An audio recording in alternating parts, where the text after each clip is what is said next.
A continuación, Cosa Pública.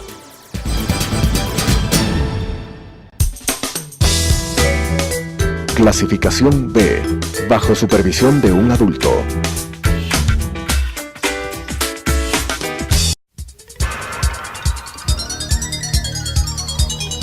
Las opiniones vertidas en este espacio por la producción y dirección del programa son de exclusiva responsabilidad de sus autores y de quienes intervienen en ellos.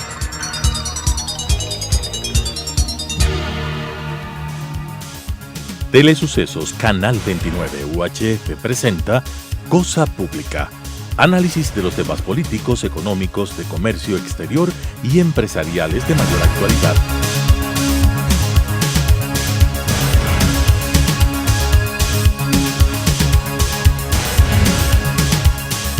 Con la conducción del ingeniero Roberto Aspiazu.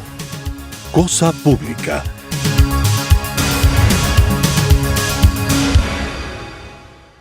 ¿Cómo están, amigos de Cosa Pública? Es un gusto darles nuevamente la bienvenida a este su espacio que compartimos todas las semanas para hablar sobre los temas que más interesan al país. En particular, estamos ya iniciando la campaña con vista a la consulta popular del 4 de febrero y obviamente se han inscrito tanto como 40 organizaciones, 36 por el sí, 4 por el no, y en el marco de estas 36 por el sí, naturalmente hay algunas organizaciones de la sociedad civil, gremios empresariales, entre otros la Cámara de la Industria de la Construcción, cuyo presidente, el arquitecto Silverio Durán, es nuestro invitado en esta oportunidad. Silverio, gracias por estar en este espacio. En primer término, yo quisiera preguntarte ¿cuál es la importancia para el sector de la construcción de tener esta participación en la consulta popular, promoviendo el sí en una de las preguntas, específicamente aquella relacionada a la ley de plusvalía, con vista naturalmente a su derogatoria?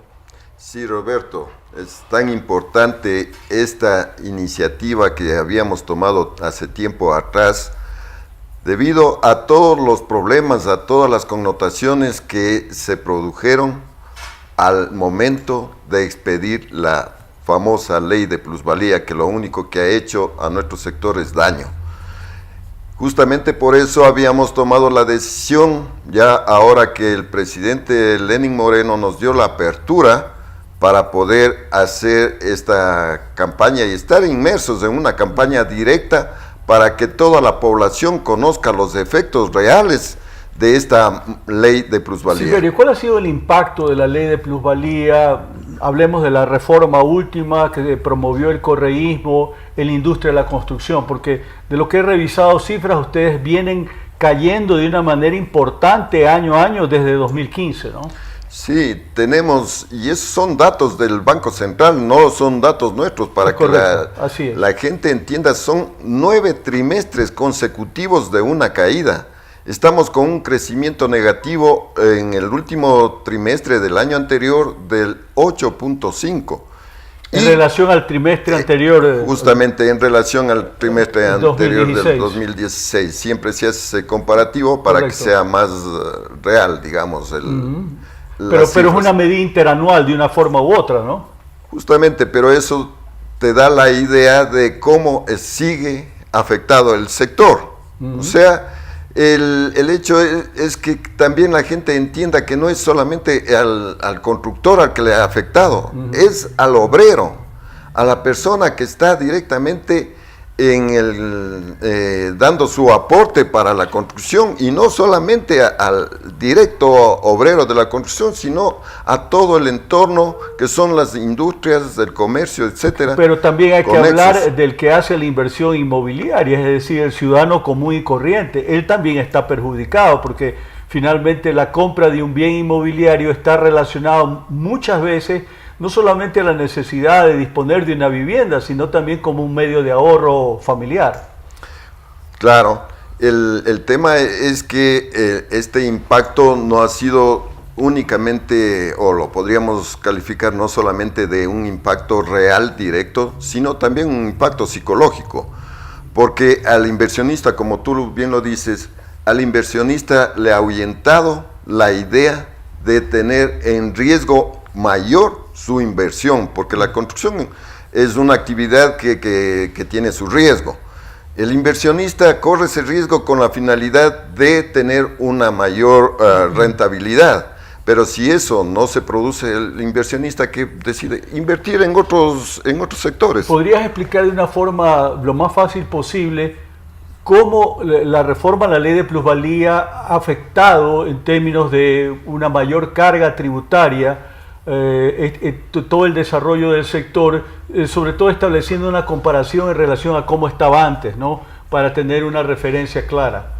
Solamente remitámonos a las cifras del municipio de Quito. Ok, vamos. El municipio de Quito, haciendo un comparativo del primer semestre del año 2017 versus el primer semestre de 2016, tuvo un ingreso menor de casi 5 millones de dólares por ingresos, por impuestos de plusvalía. Ok. Eso también es un reflejo directo de cómo está el sector. O sea, la afectación es para todos, que se entienda. Uh-huh. Primero, empecemos de los más afectados, de los obreros, que se dijo, del sector en sí, de los profesionales, y del Estado en general, porque al producirse menos actividad, sobre todo en la parte inmobiliaria, menos actividad, los impuestos son menores, o sea, los ingresos para el Estado son menores, están las cifras, ¿no? Claro, y ustedes son el sector que ocupa más mano de obra no calificada, por obvias razones, ¿no? Claro, y eso también debe entender el común de los ciudadanos, que entienda, por favor, que si no hay actividad en la construcción, no hay empleo, y el empleo se ha perdido. Desde a finales del 2014 hasta finales del 2017, tenemos una pérdida de alrededor de 80,000 puestos fijos de trabajo dentro del sector de la construcción, nada más. Uh-huh. Y muchas empresas que producen materiales, son industriales, son comerciantes, son también la parte que da el aporte económico, los financiamientos. Ellos también han visto mermados sus ingresos. ¿Cuánto ha caído, por ejemplo, venta de hierro, de hormigón, de cemento? Porque finalmente eso da una pauta clara del estado del sector. Tenemos cifras que la caída ha sido paulatina. Uh-huh. Empezó con un 10%, se fueron incrementando hasta un 30% en la caída, solamente en producción y comercialización de materiales. Uh-huh. Y lógicamente ya en la parte de construcción, en lo que se refiere a los proyectos inmobiliarios, porque inmobiliarios no solo quiere decir vivienda, porque hay comercio, hay oficinas, etcétera, etcétera. Eso también se ha reducido en un 50% casi. Entonces es algo alarmante. O sea, el gobierno actual ha entendido eso. Claro, lo ha entendido, es correcto. Y por eso nos permite hacer lo que estamos haciendo ahora. Lo ideal hubiera sido que se lleve la reforma a la ley de plusvalía directamente a la Asamblea Nacional, pero lamentablemente las condiciones políticas no estaban dadas, porque ese hubiera sido un camino, ¿no? El camino más corto y más efectivo. Así es. Eso lo hubiéramos hecho, 2-3 meses. Así es. Esto nos va a llevar quizá un año, o mejor dicho, ya nos está alargando tanto tiempo, por más de un año. Pero la derogatoria, en el caso de ganar el sí, eso sería, entiendo yo, inmediato, ¿no? Una vez que están proclamados los resultados, la última reforma a la ley de plusvalía queda sin efecto, por voluntad del pueblo. Lógicamente que eso es lo que aspiramos, pero también hay que tener en cuenta que luego de la derogatoria va a venir otra ley, que de cierta manera se la podría considerar como sustitutiva, pero para eso estamos pidiendo nosotros ser actores. Claro. Porque somos los que conocemos y los que hemos sido afectados. Ahora explícame bien, si gana el sí en la consulta popular, ¿se deroga toda la ley o únicamente lo referente a la última reforma introducida por el correísmo en 2016, si la memoria no me falla? La derogatoria tiene que ser absoluta, o sea, total. Total. Total. Que se haga una nueva ley, pero que también se tome en cuenta lo que existe en otras leyes. Hay muchos de los aspectos que se han inducido en esta ley de plusvalía que se la puede hacer tranquilamente con ordenanzas. Con ordenanzas o aplicando leyes que existen. Y también, si se habla de la especulación de la tierra, el mismo COIP lo puede hacer basado en sus principios y teniendo todos los elementos para... Si te entiendo bien, si se cae la ley de plusvalía como una integridad, de todas maneras hay normativa a nivel nacional a través de ordenanzas o el COIP que de una manera u otra pueden permitir a los municipios seguir cobrando el impuesto correspondiente. Lógicamente el impuesto lo pueden seguir haciendo. Siempre ha existido la plusvalía en las transacciones que se han hecho por bienes, ¿no es cierto? Uh-huh. Entonces no es que si vamos a eliminar una y quedamos en cero totalmente, no. Uh-huh. Tenemos esa particularidad y tenemos las otras leyes que permiten seguir cobrando el impuesto. Las especulaciones, como digo, podrán inclusive sancionarse a través del Código Integral Penal. Uh-huh. Entonces ya existen leyes que permiten realmente sancionar a los pocos o muchos que se consideren que son especuladores, que no somos los constructores. Eso que quede muy en claro, no somos los constructores. Este tema de la especulación se ha satanizado más de la cuenta desde mi punto de vista, porque finalmente todo pasa por el hecho de que tú tengas un registro de la propiedad debidamente actualizado en línea y eso te permita ver a cualquier actor en realidad cuál era el precio precedente de una determinada propiedad que queda sujeta a compraventa, y de esa manera pues yo creo que todos ganamos, ¿no? Tengamos en cuenta que también siempre en nuestro sector como en otros sectores, toda la comercialización, todo el aspecto se ha dado a través del libre mercado, la oferta y la demanda. Así es.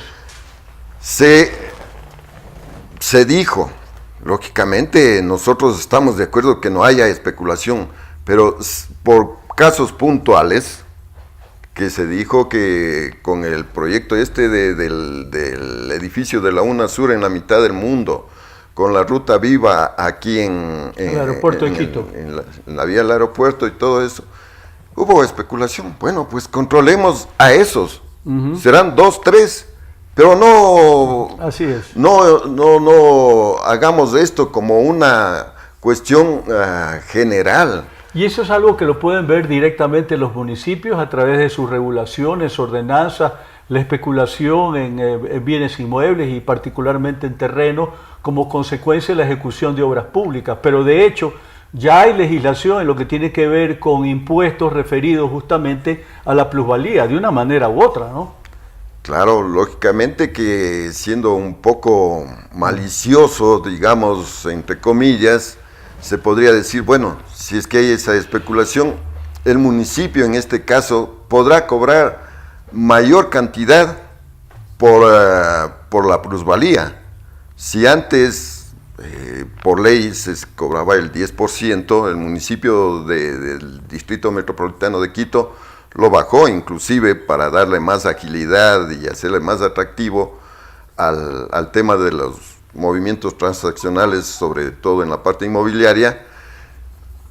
Si ahora hay especulación o ha habido especulación, si tenía que pagar antes 100 por una transacción, estoy hablando por la plusvalía, con la especulación quizá tendría que pagar 1,000 o 10,000, ¿no? Claro. Pero eso no es la idea. Pero hay mucha paradoja alrededor de esto, ¿no? Porque finalmente si se construye obra pública es en base a los impuestos que pagamos los ecuatorianos. Y está bien si como consecuencia de ello hay terrenos que de alguna manera incrementan su precio y por ahí se prestan a alguna especulación.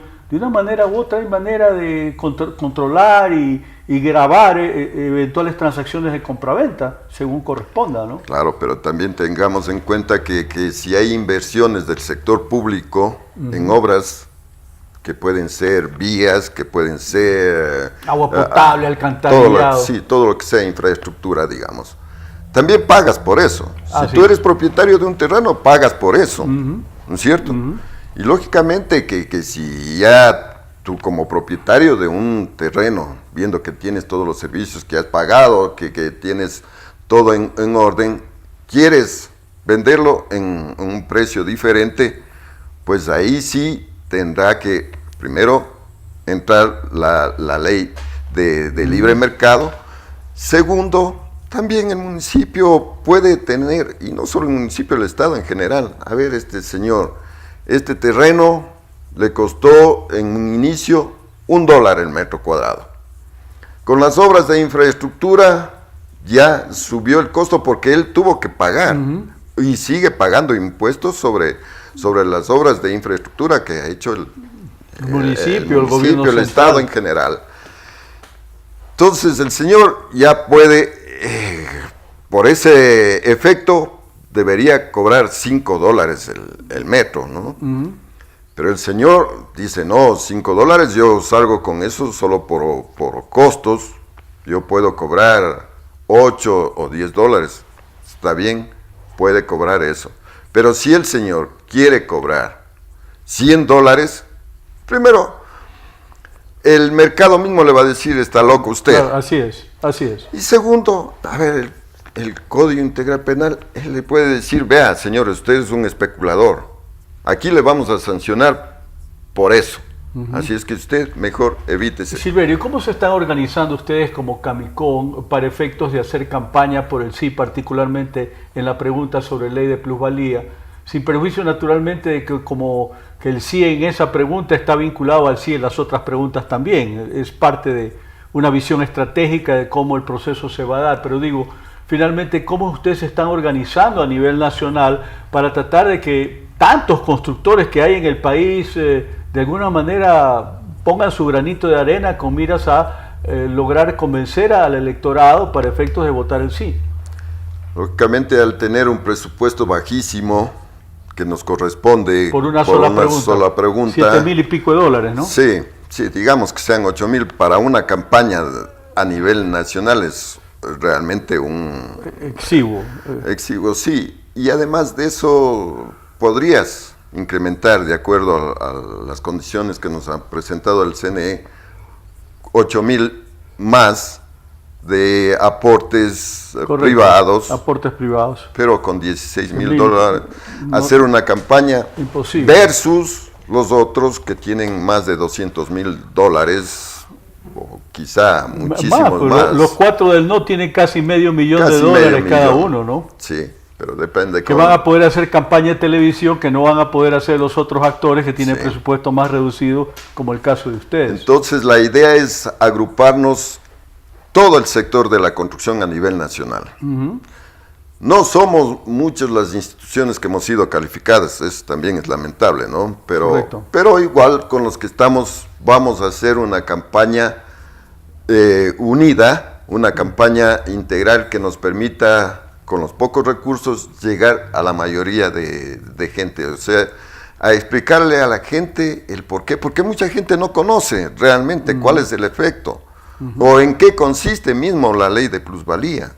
Oye, Silverio, si comparas tú cómo estaban ustedes en 2014 en relación a cómo están ahora, ¿el sector se ha contraído cuánto, más o menos? El sector... Para tener una idea cabal de estos últimos 3 años, ¿no? Claro, sí, solamente te decía que en el sector inmobiliario es casi el 50% ya que se ha contraído. Pero nuestro sector no es solamente el inmobiliario, también es por obra pública. La obra pública se ha reducido casi a 0.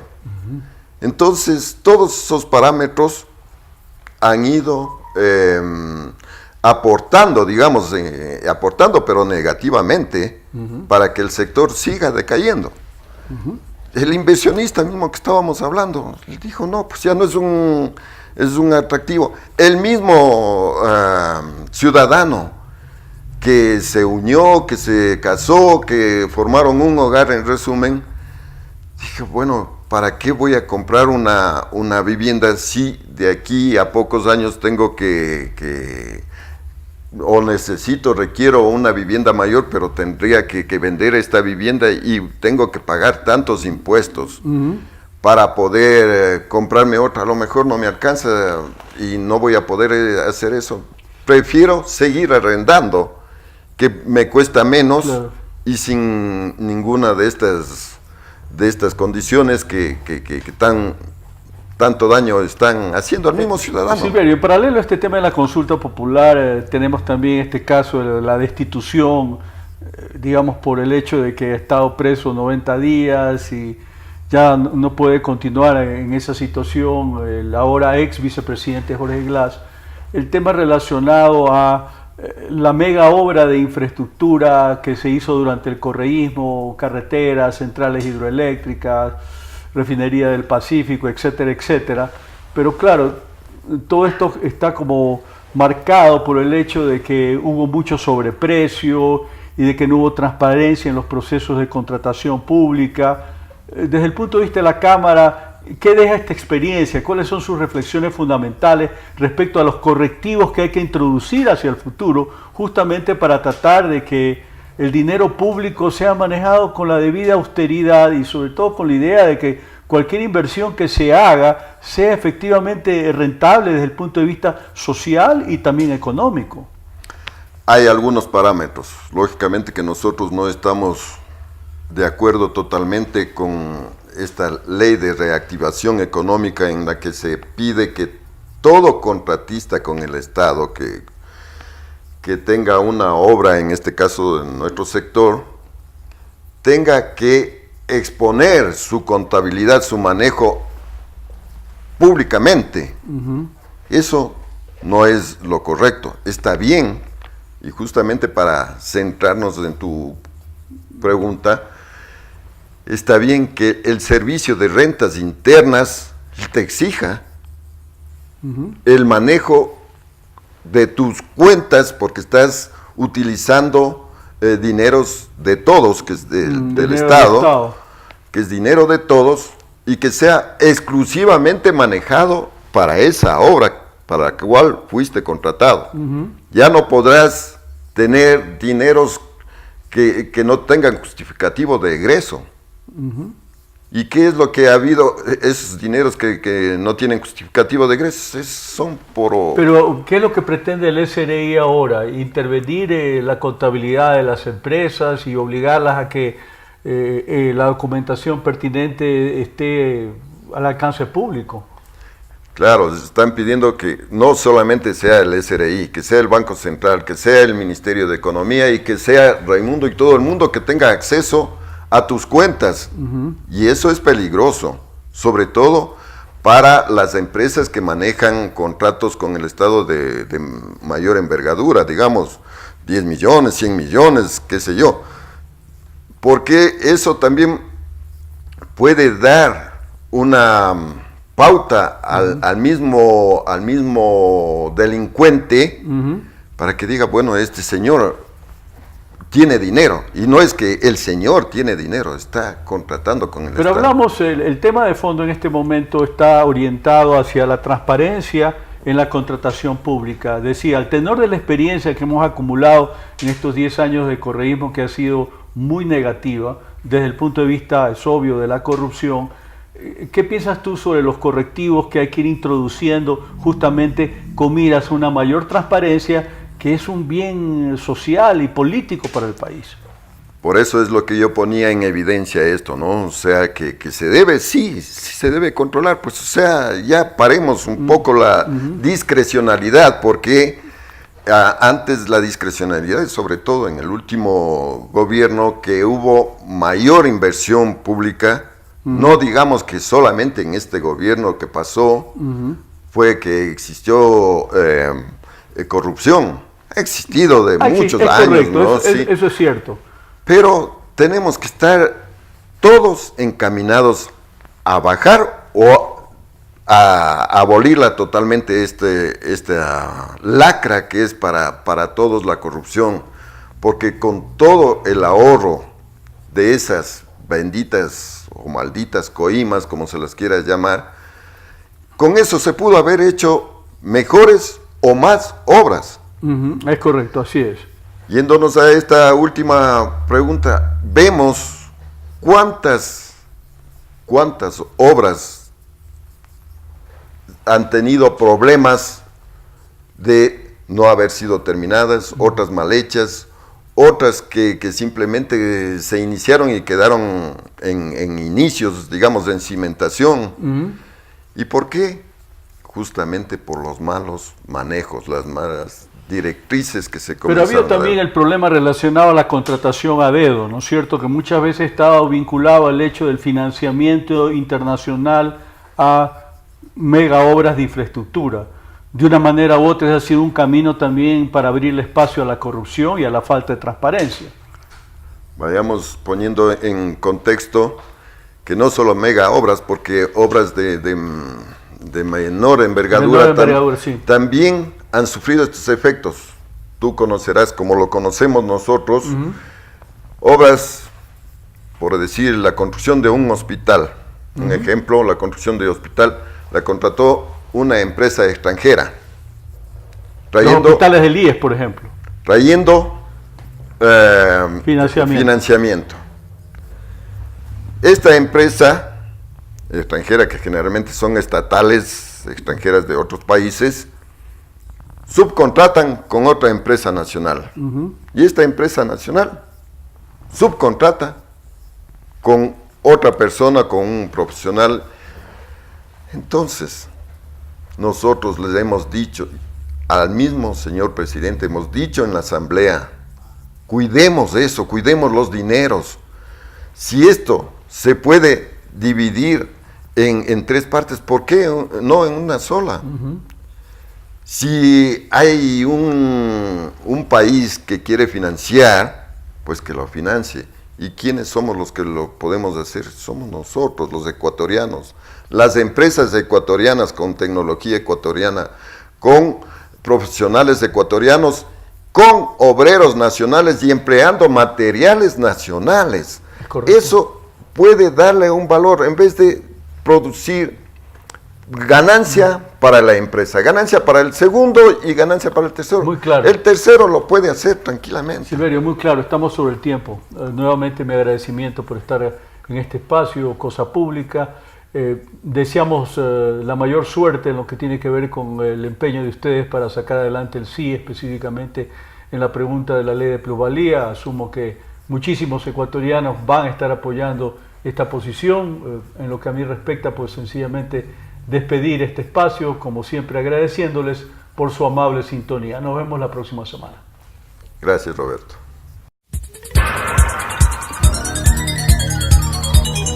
Las opiniones vertidas en este espacio por la producción y dirección del programa son de exclusiva responsabilidad de sus autores y de quienes intervienen en ellos.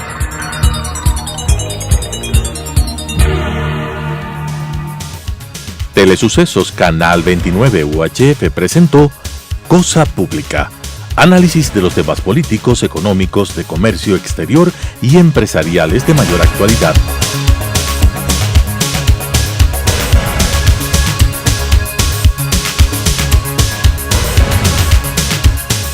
Con la conducción del ingeniero Roberto Aspiazu.